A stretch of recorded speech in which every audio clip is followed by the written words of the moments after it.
Os 25 mitos comuns do mercado. Abaixo uma lista de 25 dos mitos mais comuns propagados continuamente pelos defensores da ortodoxia de mercado. Eles servem como referência para quando você inevitavelmente se deparar com tais absurdos. Na seguinte ordem: 1. Capitalismo cria riqueza. 2. Capitalismo tirou bilhões da pobreza. 3. Mercados livres alocam recursos de forma eficiente. 4. A competitividade leva à inovação. 5. O mercado sabe o que é melhor. 6. Capitalismo recompensa trabalho árduo. 7. Socialismo sempre fracassa. 8. A mão invisível cria ordem. 9. Capitalismo é natural ao comportamento humano. 10. Desigualdade é natural e necessária. 11. As pessoas são inerentemente egoístas, por isso o capitalismo funciona. 12. Sem mercados nada é feito. 13. Capitalismo promove liberdade. 14. Regulamentação destrói inovação.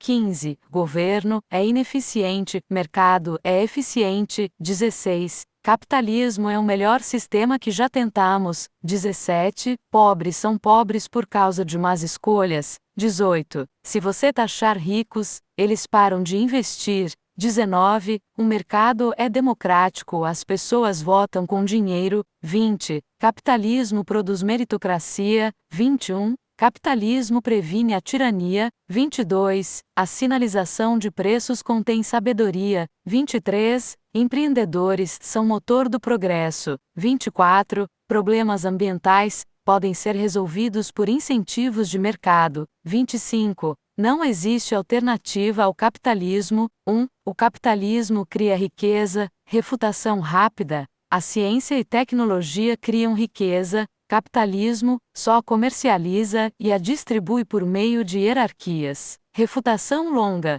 Esta é uma generalização exagerada clássica e uma falácia de causalidade singular. Mesmo que aceitemos temporariamente as definições convencionais, o ponto central permanece: capitalismo não cria riqueza, ele a apropria e canaliza. Os verdadeiros motores da capacidade material são descobertas científicas, avanço tecnológico, conhecimento humano acumulado, resolução cooperativa de problemas. Para sermos mais específicos, precisamos perguntar: o que significa riqueza? Na economia de mercado, ou seja, capitalismo, a riqueza é definida principalmente como a acumulação monetária, ativos, propriedade de capital, lucro e capacidade de controlar recursos por meios financeiros. É uma definição restrita, antropocêntrica e transacional, que reduz o valor de tudo aquilo que pode ser possuído, precificado e vendido. Essa definição ignora tudo o que realmente torna a vida possível: estabilidade ecológica, infraestrutura pública, conhecimento humano, coesão social, descoberta científica, saúde ambiental, bem-estar coletivo. Sob essa lógica, um vazamento de petróleo que exige bilhões de dólares em limpeza aumenta artificialmente o PIB. Destruir uma floresta e vender a madeira é contabilizado como criação de riqueza, enquanto manter a floresta intacta, apoiando ativamente a biosfera, é contabilizado como valor econômico. 0. O sofrimento humano se torna uma indústria, o colapso ambiental se torna centro de lucro. Em outras palavras, capitalismo define riqueza de forma que recompensa sistematicamente a destruição, extração e dependência comercial, enquanto ignora ou desvaloriza os fundamentos reais da prosperidade humana e ecológica. Às vezes, defensores do mercado alteram a definição e usam riqueza, querendo dizer produção criativa, a capacidade de reunir recursos e engenhosidade para construir coisas como carros ou computadores. Embora mais matizada, essa abordagem ainda é falha, porque o desenvolvimento criativo e o avanço tecnológico não exigem economia de mercado. Elas ocorrem constantemente em contextos não mercantis, como pessoas resolvendo problemas colaborativamente em famílias e comunidades, cientistas contribuindo para o conhecimento compartilhado sem motivação de lucro, programadores de código aberto criando software para uso coletivo, artistas compondo, criando e inventando, fora dos incentivos do mercado, engenheiros, pesquisadores e acadêmicos desenvolvendo avanços por meio de financiamento público, voluntários e grupos comunitários, se organizando para atender a necessidades compartilhadas. Seres humanos sempre criaram, inovaram e resolveram problemas muito antes do capitalismo existir, e continuam a fazê-lo em inúmeros domínios não mercantis hoje. A capacidade de invenção é uma função da cognição humana, da cooperação e do conhecimento acumulado, não um dom concedido pela dinâmica do mercado. Finalmente, se definirmos riqueza de maneira verdadeiramente universal e não ideológica, seria o avanço da eficiência e otimização por meio das quais a sociedade humana pode fazer mais com menos, como Buckminster Fuller frequentemente enfatizava. A verdadeira riqueza é medida por nossa capacidade técnica de satisfazer as necessidades humanas com uso mínimo de recursos, dano ecológico mínimo, trabalho humano mínimo. É a expansão da capacidade aliada à redução dos custos materiais, energéticos e temporais, não há expansão de dinheiro, propriedade ou lucro. Dessa perspectiva,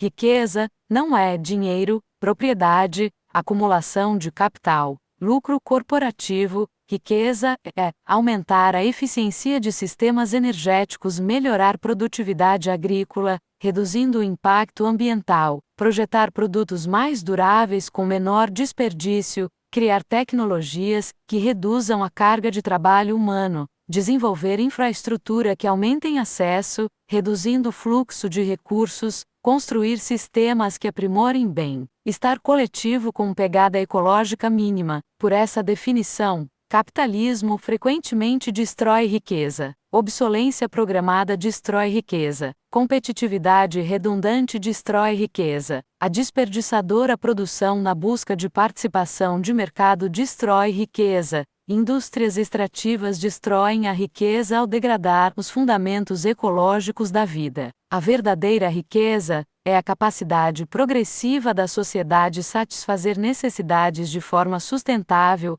eficiente e sem exploração. E essa forma de riqueza, possivelmente a única, que tem significado, surgiu historicamente apesar dos incentivos de mercado, e não por causa deles. 2. Capitalismo tirou bilhões da pobreza. Refutação rápida. A industrialização e progresso científico elevaram os padrões de vida. Capitalismo se apropriou desses ganhos e reivindicou o crédito. Refutação longa. Essa falácia hipergeneralizada decorre de uma compreensão superficial do que é a pobreza, como ela surgiu e como deve ser medida. A refutação concisa é direta. A industrialização, o método científico e infraestrutura pública foram o que elevaram os padrões de vida, não o capitalismo em si. A capacidade tecnológica de produzir abundância é resultado cumulativo de engenharia e ciência aplicada, investimento público e cooperativo,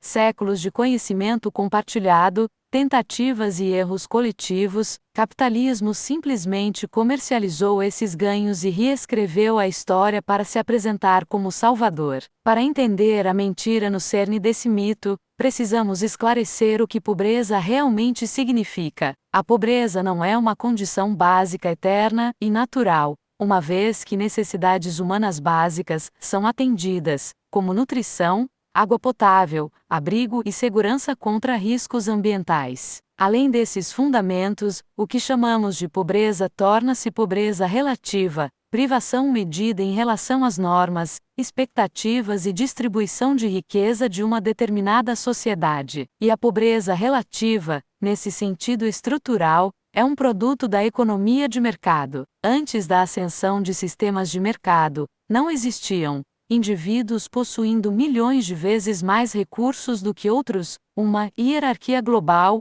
onde a sobrevivência depende do acesso a salários e dinheiro, desemprego estrutural é populações excedentes declaradas economicamente desnecessárias, servidão por dívida sistêmica que se estende por gerações. Pobreza no sentido moderno é uma invenção do próprio capitalismo, um subproduto de escassez competitiva, acesso desigual à propriedade e capital, dependência salarial para sobrevivência, mercantilização forçada do trabalho, cerco e roubo dos bens comuns, extração colonial e pilhagem imperial, concentração de riqueza por meio da acumulação de capital. Capitalismo não tirou gente da pobreza, ele criou novas formas de pobreza e depois promoveu alguns um pouco para cima dentro de sua própria hierarquia artificial enquanto reivindicava crédito por cada melhoria guiada pela tecnologia e investimento público. Pior ainda,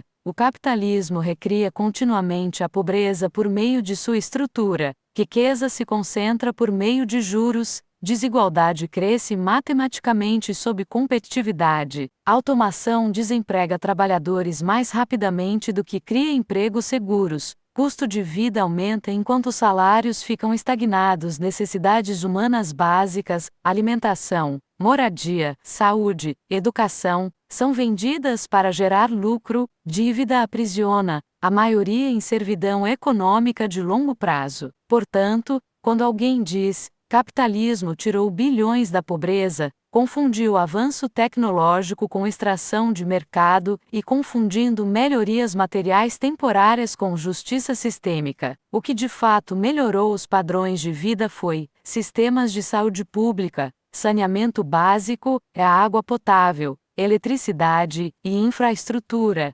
medicina científica e vacinas, tecnologia agrícola e mecanização, educação pública, capacidade de produção industrial, movimentos democráticos e sociais, a disseminação global do conhecimento. Tudo isso pode ocorrer, e de fato ocorre, fora da lógica estrita do mercado. O capitalismo não tirou bilhões da pobreza. Foi a engenhosidade humana. Capitalismo comercializou os resultados, concentrou os lucros e se inseriu na mitologia de progresso. 3. Mercados livres alocam recursos de forma eficiente. Refutação rápida. Os mercados alocam recursos com base no lucro, não na necessidade, criando escassez, desperdício e má alocação. Refutação longa. Essa afirmação é uma das mais persistentes e fundamentalmente incorretas na mitologia da economia de mercado. Ela se baseia na crença ingênua de que a busca pelo lucro se alinha magicamente com os melhores resultados sociais. A narrativa é a seguinte: milhões de decisões de compra individuais sinalizam o que a sociedade precisa, e as empresas competem para satisfazer essas necessidades da maneira mais eficiente possível. Na realidade, os mercados não alocam recursos de forma eficiente, eles alocam recursos onde o lucro pode ser extraído, que é algo completamente diferente. A eficiência na teoria do livre mercado não tem nada a ver com a eficiência no mundo real. Em livros didáticos de economia, eficiência é definida sob condições que são pura fantasia. Consumidores possuem informação perfeita, mercados são perfeitamente competitivos, produtores não enfrentam externalidades, bens são precificados de acordo com o custo real, todos se comportam racionalmente, não há desequilíbrio de poder. Nenhuma dessas condições existe no mundo real. Nenhuma, nunca, em momento algum, a teoria inteira desmorona e entrando em contato com a realidade. Os incentivos de mercado distorcem ativamente essas premissas, porque o lucro prioriza obsolência programada, manipulação do consumidor, domínio e monopólio do mercado, uso excessivo de recursos, destruição ambiental, sigilo e controle proprietário. Isso não é um bug, é o próprio mecanismo. Os mercados alocam recursos de acordo com o poder de compra, não com a necessidade. Se os mercados realmente alocassem recursos de forma eficiente, então ninguém estaria sem teto, ninguém passaria fome, a saúde seria universal, a medicina não seria uma indústria com fins lucrativos, a água potável não seria privatizada, a educação não dependeria da renda, produtos sustentáveis dominariam o mercado. Nada disso é verdade porque o mercado aloca recursos com base em quem pode pagar, e não em quem precisa. Se uma criança faminta não tem dinheiro, o mercado a trata como economicamente invisível. Se um bilionário quer um quarto iate, o mercado atende a essa necessidade instantaneamente. Isso não é eficiência, isso é triagem por classe. Seus mercados geram escassez artificial porque a escassez é lucrativa. Uma das características mais destrutivas da alocação de mercado é que ela recompensa a escassez,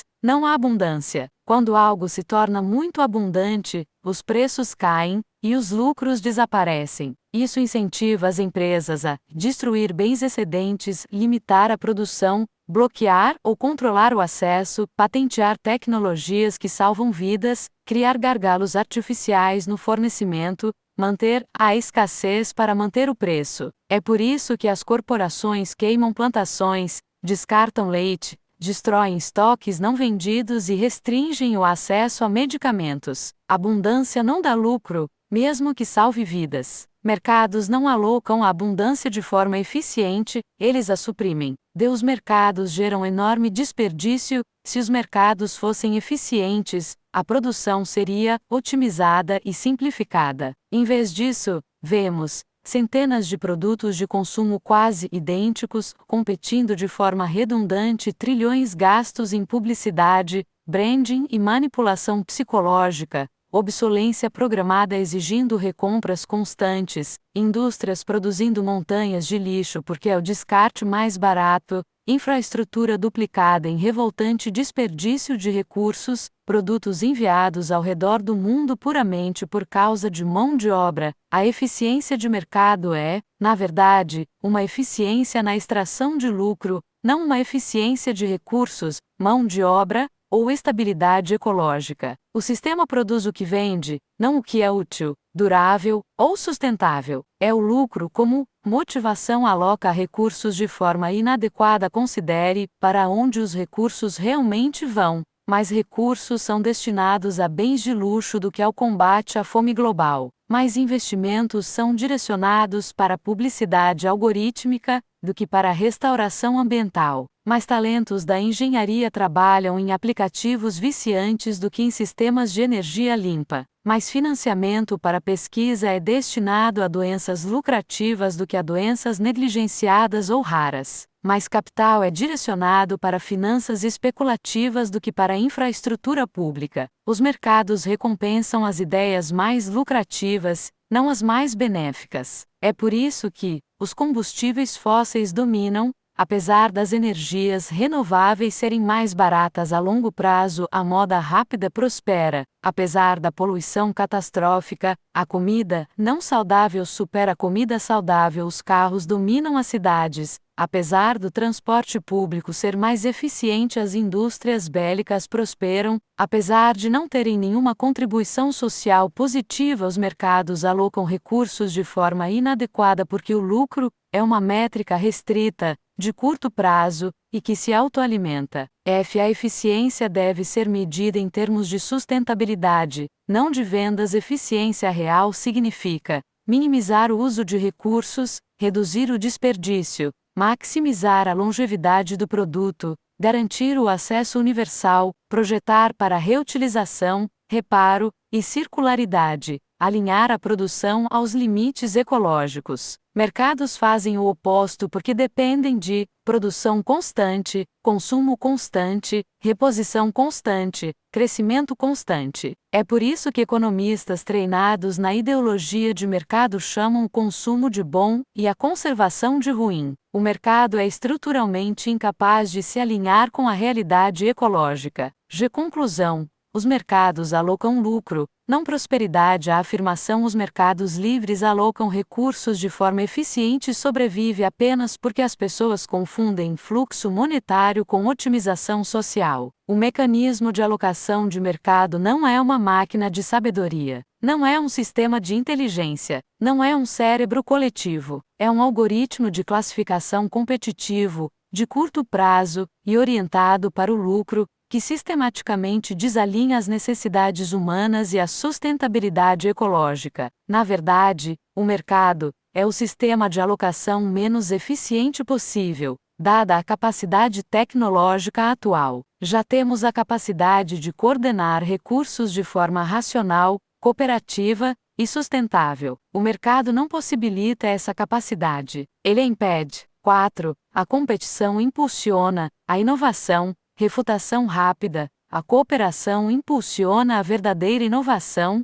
A competição causa sigilo, redundância e aversão ao risco. Refutação longa. O slogan "A competição impulsiona a inovação" soa plausível porque estamos acostumados a associar rivalidade com melhoria. As empresas competem, então, supostamente continuam melhorando. Mas em nível sistêmico, isso é profundamente enganoso. A competição na economia de mercado não se trata de resolver problemas humanos de forma colaborativa, trata-se de proteger vantagens e conquistar participação de mercado. Essa lógica produz invariavelmente sigilo em vez de conhecimento compartilhado, acumulação de patentes em vez de acesso aberto, produção redundante em vez de planejamento racional, truques de curto prazo em vez de avanços de longo prazo. A inovação verdadeiramente transformadora, aquela que muda a estrutura da sociedade, quase sempre depende de cooperação, conhecimento compartilhado e investimento público, não de rivalidade de soma zero. Pense: a internet, a computação moderna, o GPS, os sistemas de saúde pública, a exploração espacial, a pesquisa científica básica. Esses avanços surgiram de instituições colaborativas, universidades, laboratórios, financiados publicamente, e cooperação internacional, não de um grupo de empresas concorrentes escondendo seu trabalho umas das outras. Os mercados fragmentam o conhecimento em silos proprietários, transformam a informação em uma arma, não em um bem comum. O resultado é o desperdício de talentos, a duplicação de esforços e um cenário em que as empresas competem para diferenciar superficialmente seus produtos, marca, estilo, recursos menores, em vez de coordenar as soluções mais eficientes e sustentáveis. A inovação, em qualquer sentido sério, é uma função do conhecimento compartilhado e do feedback sistêmico, não da guerra de marcas. A competição pode gerar novidades, mas novidade não é o mesmo que progresso. 5. O mercado sabe melhor. Refutação rápida. O mercado não sabe nada, os preços refletem poder, escassez e danos externos. Refutação longa. Isso é puro antropomorfismo. O mercado não é um cérebro, uma mente ou uma inteligência. É um mecanismo que responde ao poder de compra, não à sabedoria. Dizer que o mercado sabe o que é melhor é confundir movimentos de preços com discernimento. Os preços não codificam a realidade ecológica, o sofrimento humano, as consequências a longo prazo, a coesão social, os efeitos intergeracionais. Eles codificam o que as pessoas com dinheiro estão dispostas, ou forçadas a pagar, sob condições de manipulação, informação assimétrica e poder estrutural. Quando os preços dos imóveis explodem, isso é conhecimento, ou uma bolha especulativa. Quando os combustíveis fósseis continuam lucrativos, isso é sabedoria sobre energia, ou a inércia do capital estabelecido. Quando medicamentos que salvam vidas são inacessíveis, isso é alocação eficiente, ou um mercado que não consegue distinguir entre lucro e crueldade. O que é precificado e como é precificado é uma função de quem possui o quê, quem controla o quê, quem externaliza o quê. O mercado sabe apenas uma coisa: como transformar a alavancagem em dinheiro. Isso não é inteligência, é um processo de seleção sem consciência, sem memória e sem noção de viabilidade futura. 6. O capitalismo recompensa trabalho árduo. Refutação rápida. Ele recompensa vantagens estruturais, propriedade, herança e sorte, não o trabalho. Refutação longa. Se o capitalismo realmente recompensasse o trabalho árduo, as pessoas que mais trabalham na Terra seriam as mais ricas. Em vez disso, vemos o oposto: os trabalhos mais fisicamente exigentes, psicologicamente desgastantes e socialmente necessários, trabalho de cuidado, saneamento, agricultura, trabalho braçal, são sistematicamente mal remunerados e frequentemente desprezados. O que o capitalismo realmente recompensa é propriedade de ativos produtivos, controle sobre o trabalho de outros, riqueza prévia, ganhos de capital, dividendos, aluguéis, vantagem posicional, rede de contatos, família, classe social, oportunidade e pura sorte. Uma pessoa pode herdar uma fortuna e não fazer nada de valor social pelo resto da vida, e ainda assim ganhar mais em um dia do que uma enfermeira, um professor ou um trabalhador rural ganha em um ano. Isso não é uma distorção do capitalismo, é assim que o capitalismo funciona estruturalmente. O mito de que trabalho árduo equivale à recompensa é uma ferramenta psicológica usada para culpar os pobres por suas condições e para justificar moralmente as vantagens dos ricos. Ele esconde o fato de que muito do que chamamos de renda no topo da pirâmide é simplesmente extração passiva do trabalho e dos recursos de outros. Na prática, o trabalho é mercantilizado e desvalorizado, enquanto a propriedade é sacralizada. O trabalho não governa o capital governa o trabalho. 7. Socialismo sempre falha, refutação rápida. As economias de mercado falham continuamente, crises, bolhas, recessões, depressões porque a instabilidade é inerente a elas. Refutação longa. O socialismo sempre falha é um slogan vazio de conteúdo. Ele agrupa um amplo espectro de experimentos históricos, a maioria dos quais híbridos, incompletos ou distorcidos, por pressões geopolíticas, e os declara todos idênticos. Enquanto isso, as constantes falhas do capitalismo são normalizadas, reformuladas ou simplesmente omitidas da discussão. As economias capitalistas rotineiramente entram em colapso, formam bolhas, implodem, necessitam de resgates financeiros, geram desemprego em massa, transferem as crises para os mais pobres e vulneráveis. Temos até disciplinas inteiras, por exemplo, a teoria dos ciclos econômicos, construídas em torno da instabilidade crônica dos mercados capitalistas, como se a devastação periódica fosse simplesmente como as coisas são. Quando as pessoas dizem o socialismo falhou, geralmente querem dizer que um Estado autoritário específico entrou em colapso, o qual frequentemente combinava mercados, planejamento e repressão de maneiras únicas, ou não se conformava a um padrão idealizado e nunca definido de perfeição. Mas onde se aplica o padrão equivalente ao capitalismo, se a métrica for o sofrimento humano,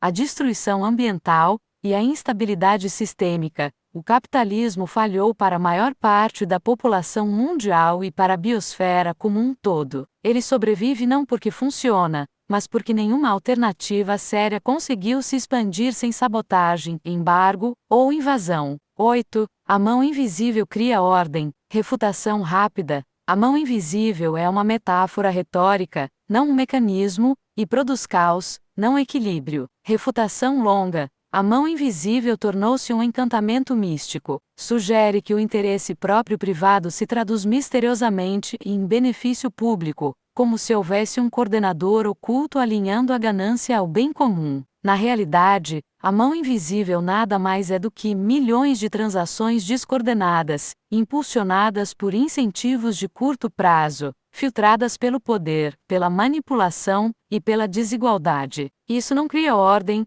cria um caos estocástico com focos temporários de estabilidade. Os mercados não acompanham as necessidades sociais ou as restrições ecológicas, eles acompanham o que vende nas condições atuais. A ideia de que essa turbulência auto-organizada converge magicamente para resultados ótimos pertence mais à teologia do que à ciência. As pessoas invocam a mão invisível quando não querem examinar as cadeias causais reais, porque o clima está se desestabilizando, porque a desigualdade está explodindo, porque as necessidades básicas não são atendidas. Se a mão invisível realmente criasse ordem, não estaríamos enfrentando crises globais em cascata impulsionadas pelas próprias atividades que o mercado mais recompensa. A mão não é invisível, ela apenas não presta contas. 9. Capitalismo é natural ao comportamento humano. Resposta rápida. A maior parte da história da humanidade foi cooperativa, comunitária e não mercantilista. O capitalismo é a anomalia. Refutação detalhada. Esse mito se baseia em uma versão caricata da natureza humana, na qual as pessoas são inerentemente competitivas, gananciosas e transacionais. evidências antropológicas e históricas mostram o contrário. Durante a maior parte da existência da nossa espécie, as sociedades humanas eram grupos de caçadores-coletores, pequenas comunidades horticultoras, cooperativas e recíprocas imersas em normas compartilhadas de troca de presentes, parentesco e gestão de bens comuns. Os mercados, como um sistema totalizante que organiza toda a vida em torno da troca de mercadorias e do trabalho assalariado, são extremamente recentes. O capitalismo é um acidente histórico, não uma expressão atemporal de quem somos. Sim, seres humanos são capazes de competição, mas também são profundamente predispostos a empatia, cooperação, normas de justiça, resolução coletiva de problemas. O capitalismo amplifica uma dimensão comportamental específica, o interesse próprio em situações de escassez, ao criar instituições que o recompensam. Em seguida, aponta para o comportamento resultante como prova da natureza humana. Isso é lógica circular. Você cria um sistema que incentiva o egoísmo. Em seguida, declara que os resultados egoístas provam que o sistema é natural. Na verdade, a onipresença da ajuda mútua, da solidariedade e da generosidade cotidiana, apesar do capitalismo, é a prova de que nossa natureza mais profunda se recusa a ser totalmente mercantilizada. 10. Desigualdade é natural e necessária. Refutação rápida. A desigualdade é um artefato estrutural da acumulação, não uma lei natural da sociedade humana. Refutação longa. Esse mito confunde diferenciação pessoas com papéis, habilidades ou preferências diferentes, com estratificação, hierarquias rígidas de poder e riqueza. A desigualdade no capitalismo não é um espectro suave de diferenças, é um sistema de vantagem estruturada que concentra recursos em cada vez menos mãos. O capitalismo gera desigualdade matematicamente por meio de retornos sobre o capital, que superam os retornos sobre o trabalho, juros compostos e ganhos de capital, riqueza herdada, controle da terra e de ativos. O resultado não é uma estrutura de incentivos benigna que encoraja as pessoas a trabalharem mais. É um ciclo de feedback em que ter mais permite obter mais, independentemente da contribuição. Chamar isso de natural é uma cortina de fumaça ideológica. A desigualdade nos extremos atuais não é biologicamente predeterminada nem socialmente necessária. Isso desestabiliza a democracia, corrói a coesão social, piora os resultados na área da saúde, mina a confiança, distorce o poder político. O que é necessário é diferenciação de funções em sociedades complexas, não uma classe bilionária acumulando mais do que nações inteiras enquanto outros lutam para suprir suas necessidades básicas. Isso não é da natureza, isso é planejamento. 11. As pessoas são inerentemente egoístas e por isso o capitalismo funciona. Refutação rápida. Os seres humanos são inerentemente cooperativos. O capitalismo condiciona o egoísmo por meio de incentivos. Refutação longa.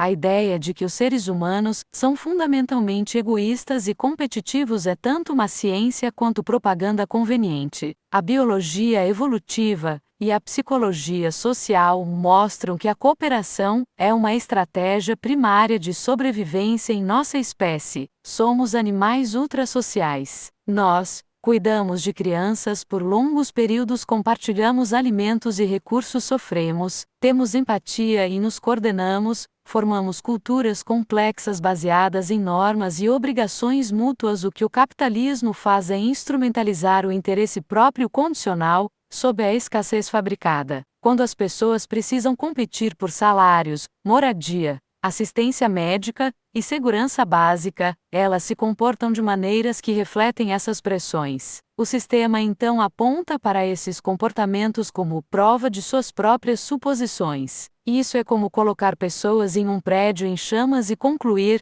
que a natureza humana é pânico e egoísta. Não as condições importam, o fato de a ajuda mútua, as redes de solidariedade, o voluntariado e os atos cotidianos de bondade continuarem a prosperar apesar do estresse econômico generalizado é uma evidência de que nossas capacidades de cooperação são extraordinariamente resilientes. Não que o egoísmo seja nossa essência. 12. Sem mercados nada é feito. Refutação rápida. Os setores mais críticos, ciência, saúde, educação, infraestrutura, prosperam fora dos mercados competitivos. Refutação longa. A afirmação de que os mercados são necessários para organizar atividades complexas é um absurdo histórico e empírico. Os seres humanos sempre coordenaram tarefas em larga escala sem que a troca de mercado fosse o principal mecanismo. Considere: ciência. A produção de conhecimento é em grande parte não mercantil. Os pesquisadores colaboram, compartilham descobertas e constroem sobre o trabalho uns dos outros. As descobertas mais importantes surgem de processos abertos, revisados por pares e financiados publicamente, não de guerras de lances. Infraestrutura pública, estradas, pontes, redes elétricas, sistemas de água, normalmente planejados e construídos por meio de instituições públicas ou cooperativas, não por quem pode pagar mais pelo asfalto. Saúde e educação, onde funcionam melhor. Sistemas universais, que são desmercantilizados e garantidos como direitos, superam os modelos fragmentados e com fins lucrativos em termos de acesso e resultados gerais. Ajuda humanitária e resposta a emergências, coordenadas por meio de agências públicas, ONGs e trabalho voluntário, não leiloadas para o maior lance em tempo real. Os mercados são apenas um método de coordenação, e um método profundamente falho para qualquer coisa que envolva risco compartilhado, planejamento de longo prazo, ou acesso universal. Dizer sem mercados, nada seria feito é como dizer sem jogos de azar, não haveria números. Isso confunde um arranjo institucional, restrito, com a coordenação humana em si. 13. Capitalismo promove liberdade. Refutação rápida. A dependência da renda para sobreviver é coerção, não liberdade. Refutação longa. O capitalismo equipara a liberdade a liberdade do capital de se movimentar, a liberdade dos empregadores de contratar e demitir, a liberdade das empresas de buscar lucro, a liberdade dos consumidores de escolher entre produtos quase idênticos. Mas, em um nível mais profundo, a maioria das pessoas não tem liberdade significativa alguma. Se você não trabalha por um salário, perde o acesso a comida, abrigo e segurança básica. Isso não é liberdade, isso é sobrevivência condicional. A verdadeira liberdade significaria a capacidade de recusar trabalho prejudicial ou sem sentido, a capacidade de participar das decisões que moldam sua vida, acesso garantido a itens essenciais, independentemente da situação no mercado, autonomia de tempo e autodireção criativa sob o capitalismo. Até mesmo o trabalho autônomo muitas vezes é apenas outra forma de precariedade. Agora você pode ser seu próprio chefe e seu próprio explorador. O sistema também distorce a liberdade política. Aqueles com mais dinheiro têm mais voz, mais influência, mais acesso. A ideia de que o capitalismo protege a liberdade é uma inversão inteligente, ele a mercantiliza e estratifica estruturalmente. 14. Regulamentação destrói inovação. Refutação rápida. As inovações mais revolucionárias, computadores, internet, GPS, foram financiadas e regulamentadas publicamente. Refutação longa.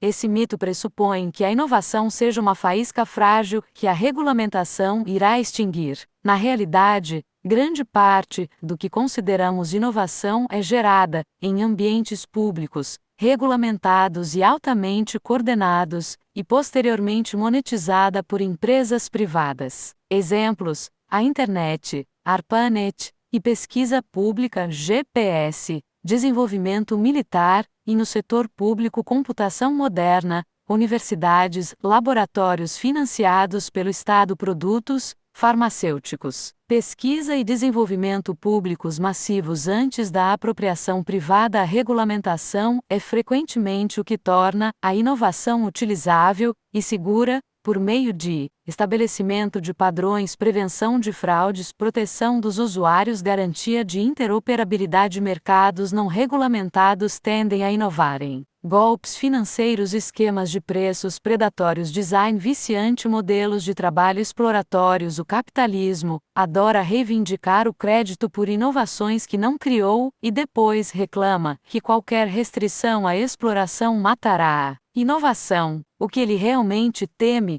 é perder a capacidade de privatizar os lucros enquanto socializa os riscos e os custos. 15. Governa ineficiente, mercado é eficiente. Refutação rápida. O mercado é eficiente apenas em externalizar custos e maximizar lucros, não em atender necessidades sociais. Refutação detalhada. Esse se baseia numa versão caricata de governo, sempre corrupto, inchado e incompetente, versus uma versão romantizada do mercado, ágil e enxuto, e que responde. Na realidade, ambos são formas institucionais capazes de serem mais ou menos eficazes, dependendo do planejamento, supervisão e finalidade. Mercados definem eficiência como custo mínimo para a empresa, retorno máximo de investimento. Eles não a definem como dano ecológico mínimo, bem-estar público máximo, sustentabilidade a longo prazo. Por esse padrão mais amplo, mercados são catastroficamente ineficientes. Eles desperdiçam recursos por meio de redundância e obsolescência programada, geram custos enormes para a saúde e meio ambiente, exigem gerenciamento constante de crises e resgates financeiros, dependem de sistemas públicos pelos quais não contribuem. Proporcionalmente, o setor público, apesar da corrupção e burocracia, muitas vezes é a única arena onde metas universais, sem fins lucrativos e de longo prazo podem ser buscadas, desde campanhas de vacinação até pesquisas climáticas. A comparação correta não é mercados perfeitos versus governo corrupto, mas sim mercados reais versus planejamento coletivo real. Nesse terreno, o mito da eficiência de mercado desmorona rapidamente. 16. Capitalismo é o melhor sistema que já tentamos. Refutação rápida. É o único sistema que conseguiu escalar globalmente porque reprimiu violentamente as alternativas. Refutação longa. Isso é viés de sobrevivência disfarçado de sabedoria. Capitalismo domina não porque superou os concorrentes em algum experimento neutro, mas porque colonizou vastas partes do mundo, destruiu ou assimilou sociedades baseadas em bens comuns, derrubou ou desestabilizou governos que buscavam caminhos alternativos, se inseriu em instituições globais e regimes comerciais. Não realizamos um teste justo de múltiplos sistemas econômicos sob condições controladas. Testemunhamos a globalização de um único sistema sustentado por poder militar, dependência de dívida e hegemonia ideológica. Além disso, o que conta como melhor, se colapso ecológico, desigualdade crônica, crises repetidas, alienação em massa e mercantilização de tudo serem seus critérios, então capitalismo não é o melhor em nada. É só o que temos agora. É como dizer que o Titanic era o melhor navio no mar porque foi o último a afundar. 17. Pobres são pobres por causa de más escolhas. Refutação rápida. Pobreza é matematicamente necessária numa hierarquia competitiva, ela é criada, não escolhida. Refutação longa. Esse mito individualiza um resultado estrutural. Sugere que, se os pobres simplesmente tivessem tomado decisões melhores, não seriam pobres, ignorando que o sistema exige uma classe de pessoas com menos poder, menos acesso e menos segurança. Em um mercado de trabalho competitivo, nem todos podem ter um bom emprego. O desemprego e o subemprego são características inerentes. Os salários são suprimidos pela superoferta de mão de obra. Acrescente-se a isso desvantagem hereditária, discriminação racial e de gênero, desigualdade geográfica, desigualdade no acesso à educação e à saúde. A ideia de que tudo isso pode ser superado por boas escolhas é insultuosa e absurda. Sim, as decisões individuais importam no nível micro, mas elas são tomadas dentro de restrições impostas por classe, políticas, história e estrutura. Você não pode escolher seus pais, suas condições iniciais, o bairro em que nasceu, a saúde com que começa, o sistema financeiro global ou o mercado de trabalho. O capitalismo fabrica a pobreza como um subproduto de sua hierarquia. Em seguida, moraliza essa pobreza como uma falha pessoal para evitar questionar a própria hierarquia. 18. Se taxar os ricos, eles param de investir. Refutação rápida. Eles não investem por generosidade, eles investem porque o sistema os força a buscar retornos. Refutação longa. Essa ameaça taxem-nos e pararemos de investir baseia-se na fantasia de que o investimento é algum tipo de ato benevolente que os ricos realizam para a sociedade. Na realidade, eles precisam investir para preservar e aumentar sua riqueza. O dinheiro parado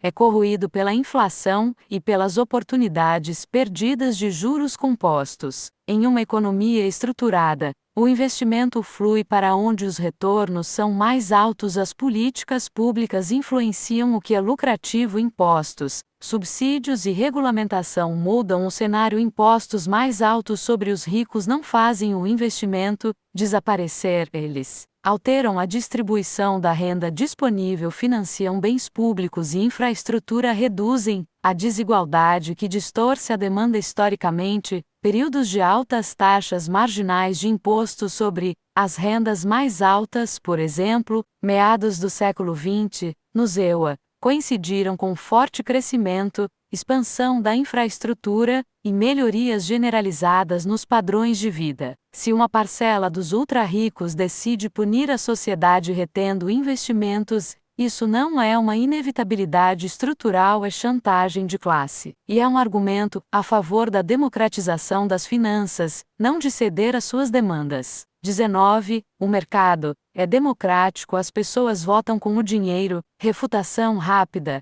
Então a democracia pertence apenas àqueles que têm dólares e isso é aristocracia, não democracia. Refutação longa. Votar com a carteira soa empoderador até você perceber que neste modelo, $1 igual a um voto mais dólares igual a mais voz, mais influência, mais poder. Se o mercado é democrático, então os bilionários são 1 bilhão de vezes mais cidadãos do que os pobres. A democracia, em qualquer sentido significativo, baseia-se na igualdade de voz política, uma pessoa, um voto. A alocação de mercado, por outro lado, trata explicitamente da desigualdade de voz econômica, uma unidade monetária, uma unidade de poder de decisão, onde a lógica de mercado domina. Os pobres quase não têm influência sobre o que é produzido. Comunidades inteiras são descartadas se forem não lucrativas. As necessidades públicas são ignoradas se não gerarem retorno. Chamar isso de democracia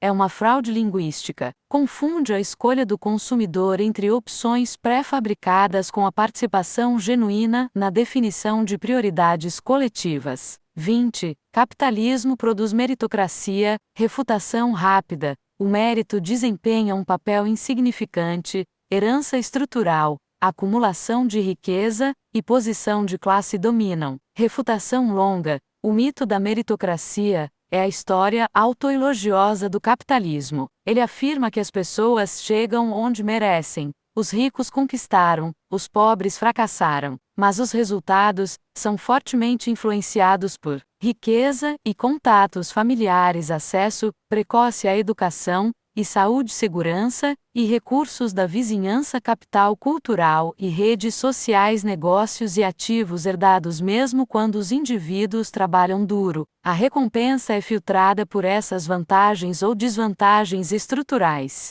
Duas pessoas com os mesmos talentos e esforço podem ter trajetórias muito diferentes, dependendo de onde começam. Além disso, muitas das rendas mais altas no capitalismo não estão ligadas a nenhuma contribuição social proporcional. Finanças especulativas, busca de renda, controle monopolista, exploração de propriedade intelectual. Enquanto isso, trabalhadores essenciais, professores, cuidadores, agricultores muitas vezes enfrentam dificuldades. O capitalismo não mede o mérito, ele mede o poder de mercado, que está correlacionado com vantagens passadas e posição estrutural muito mais do que com talento ou esforço. 21. Capitalismo previne tirania. Refutação rápida. O poder corporativo é uma tirania em si. não eleito, sem prestação de contas e estruturalmente desregulamentado. Refutação longa. Esse mito imagina o capitalismo como freio ao poder estatal. Ao descentralizar a atividade econômica, supostamente impede que qualquer autoridade central se torne muito forte. Mas na realidade, capitalismo cria tiranias privadas na forma de corporações e riqueza concentrada. Corporações tomam decisões que afetam milhões de vidas, controlam locais de trabalho como mini ditaduras transferem capital, através das fronteiras para burlar a regulamentação influenciam ou capturam governos. Os trabalhadores não têm democracia significativa dentro da maioria das empresas. Os consumidores não têm voz sobre como as empresas tratam os trabalhadores, os animais ou os ecossistemas, além do instrumento extremamente grosseiro de comprar-não comprar, que é limitado pela renda e disponibilidade. Além disso, à medida que a riqueza se concentra, o capital e o Estado tendem a se fundir. Lobby, financiamento de campanhas, portas giratórias entre empresas e governo, políticas escritas por e para interesses corporativos. O resultado não é a proteção contra a tirania, mas um aparato misto de empresas e Estado que responde principalmente aos detentores de capital, e não ao público. 22. A sinalização de preços contém sabedoria. Refutação rápida. Os preços contêm apenas escassez, margens de lucro e distorções, não a verdade ecológica ou o valor social. Refutação longa. A teoria dos preços afirma que os preços são informação. Eles resumem inúmeros detalhes sobre oferta, demanda e preferências. Em um nível muito restrito, isso é verdade. Os preços comunicam algo sobre o que é atualmente escasso e lucrativo, mas eles não comunicam se um produto é ecologicamente catastrófico, se as condições de trabalho são abusivas, se os efeitos a longo prazo são desastrosos, se o produto atende às reais necessidades humanas. Um dispositivo de plástico barato e uma ferramenta durável, bem feita, enviam sinais de preço diferentes. Mas a opção mais barata e mais dispendiosa pode vencer no curto prazo precisamente porque o preço ignora o custo a longo prazo. O preço é cego para trabalho de cuidado não remunerado, serviços ecossistêmicos não compensados, poluição e impactos na saúde não precificados, acumulação de risco sistêmico. Tratar o preço como sabedoria é confundir sinais parciais e tendenciosos com uma compreensão abrangente.